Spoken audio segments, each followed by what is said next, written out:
Hey, what's up guys? Josh here, and I want to talk a little bit today about the oil pressure on a R32 or R33, R34, any car using the RB26. I'm having really low oil pressure readings on my oil pressure gauge, and I'm thinking it could be caused due in part to the oil pump failing as far as the backing plate. I'm pretty sure that these screws are slowly starting to work their way out, and I'm getting oil leakage around the edge here. So I figured I'd start today's video by changing the oil, starting up the car with fresh oil filter, of course. I've got a stockpile of R32 filters for the RB26. So let's change the oil filter. I'll start the car. You guys can kind of let me know what you think, and we'll go from there. I'm thinking that the oil pump's gonna most likely need to be replaced, and I went ahead and bought an N1 pump last summer just to have it. I also have a brand new N1 crankshaft sitting back here as well, because eventually I do plan on getting into the engine, but unfortunately with the design on the car, you can't easily pull the oil pump off without really removing the engine, because you just can't get to the damn thing. So figured I'd do a video on today, and let's talk about it. I don't have friends. I got family.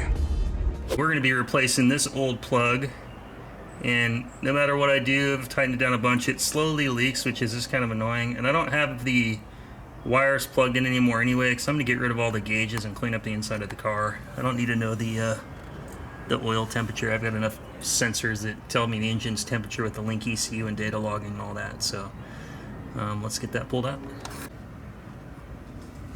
Alright, I want to kind of see how dirty this oil is. I have a feeling it's pretty dirty oil. And I'm not going to miss this sensor, because this thing was always a pain in the ass to change, because you got to wind it up and unwind it to uninstall it, and just be easier to go back to a normal drain plug.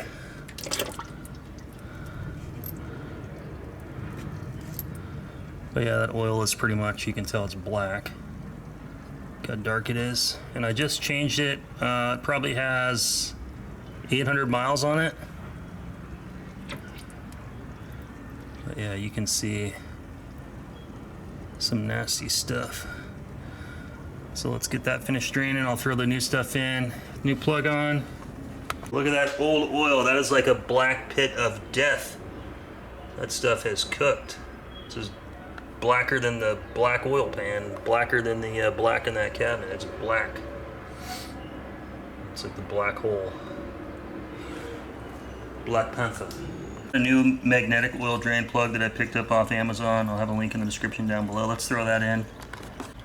This looks pretty nice. Came with a new washer, and it's got the magnetic tip on the end.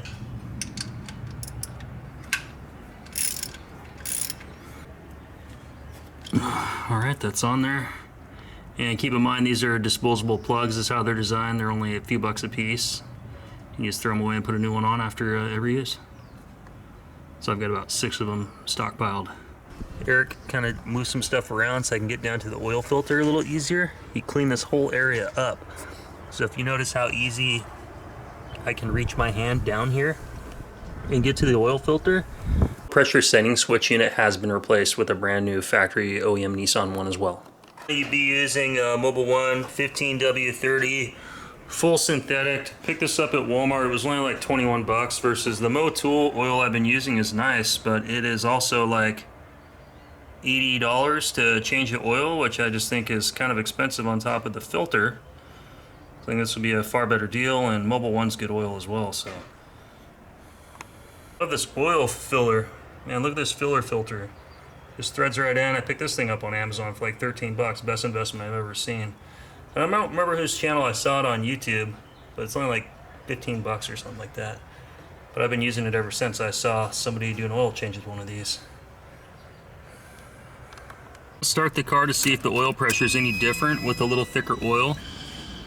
I think I ran 10W30 last time, because that's all I had. This is 1550.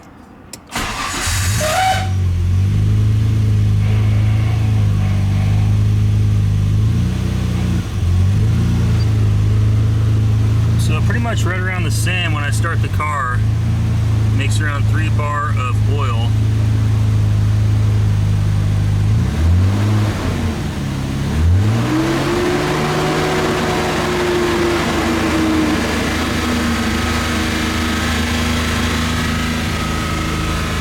And I got the Omari gauge, doesn't ever really move too much.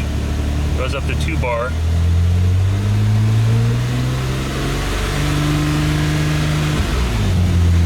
So I'm not sure if I got an oil pump issue. Just other things to worry about. No more old plug. I got all the wiring stripped out of the engine bay, so it's going to be cleaned up. Oil plug is perfect.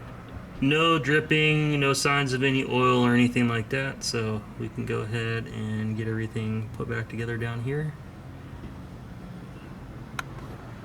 I just want to take a second to thank Nissan out of Japan. If you guys have been buying any type of Nismo parts or Nissan Heritage parts, have you guys noticed the prices basically tripled in like the last 2 to 3 months? Take for instance my Nismo fuel pump. I paid like less than $500 for that last year. Now it's I think $1,100. The oil pumps are going up. Basically, any of the parts for the R32, R33, R34 have all become heritage parts now, and Nissan has like tripled to quadrupled the price. Got an N1 crankshaft before the prices went up. This guy, too bad I tried to buy a N1 head through Z1, but they said it was discontinued. I was trying to get one of those for like $715 before those went up, and I was going to buy an RB26 block too, but now they're too freaking expensive, and I can't afford one.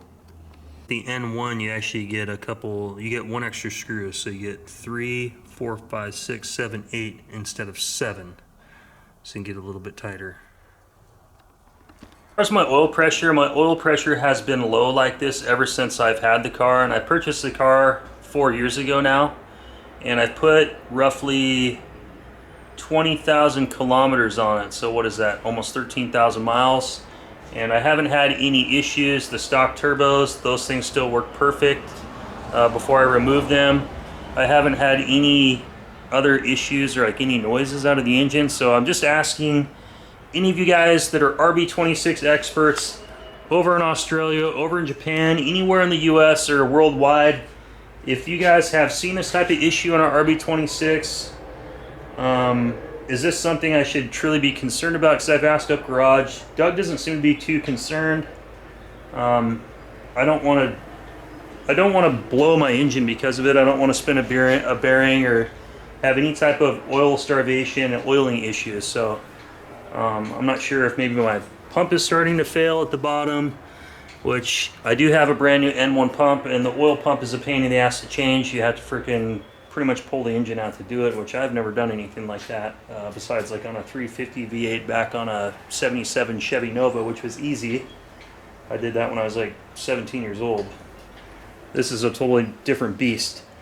I'm not sure if the like the screws are backing out on the plate on the inside of the oil pump, and maybe that's causing a little bit of the pressure to leak, or if the gears are worn or something like that. So for you guys that are RB26 experts, I'm asking for your help, so please let me know in the comments down below. Thank you. Well guys, that's going to be it for today's video. Thank you so much for tuning in. The channel's growing. I'm up to almost 2,000 subscribers. Thank you everybody that's been supporting the channel. It really means a lot to me, and I really appreciate it.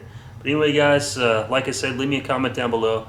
Let me know what you guys think. Again, I'm pushing more than 500 horsepower now, and I want my car to last, so this is probably something that I'm going to have to deal with sooner or later, is what my gut what my gut is telling me, and kind of what the factory service manual is telling me as well. So probably at the end of the summer I'll have to address this. But anyway guys, thanks for watching, thanks for tuning in. I'll catch you guys on the next one. Peace.